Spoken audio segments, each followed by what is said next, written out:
எப்ப பார்த்தாலும் புலம்பிக்கிட்டே இருக்காதீங்க.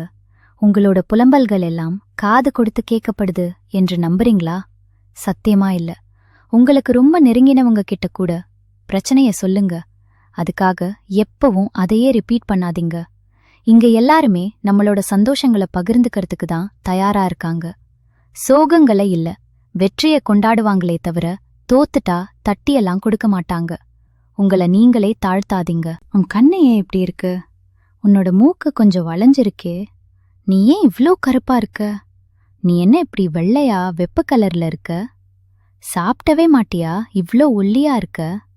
சாப்பிட்டுக்கிட்டே இருப்பியா இவ்ளோ குண்டா இருக்க? என்ன ட்ரெஸ் இது? கலர் நல்லாவே இல்ல. என்ன நீ விட்டு விட்டு பேசுற? திக்கு வாயா நீ? இப்படி ஆயிரம் புகார்கள் நம்மள சுத்தி தினமும் வந்துகிட்டே தான் இருக்கும். இதெல்லாம் நினைச்சி நாம ஃபீல் பண்ணவே கூடாது. ஏண்டா இப்படியெல்லாம் பேசணும் என்று அவங்கள ஃபீல் பண்ண வைக்கணும். நம்மள பத்தி பேச 1000 பேர் இருப்பாங்க. ஆனா நமக்காக நாம மட்டும்தான் இருப்போம். நம்மள நாமளே கைவிடலாமா?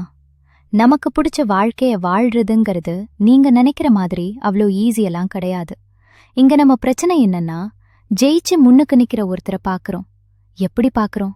அவரோட நிகழ்காலத்துல இருந்து மட்டும்தான் அவரை நாம பாக்குறோம். அவரோட இறந்த காலம் எப்படி இருந்திருக்கும்?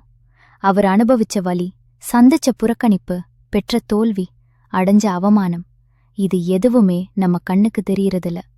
இதெல்லாம் நாம பார்க்க மறந்துட்டோம். யாருமே அல்லோ ஈஸியா எல்லாம் அவங்க நினைச்ச கனவை அடைஞ்சிடல. உண்மைய சொல்லணும்னா ஈஸியா அடையறதெல்லாம் கனவே இல்ல.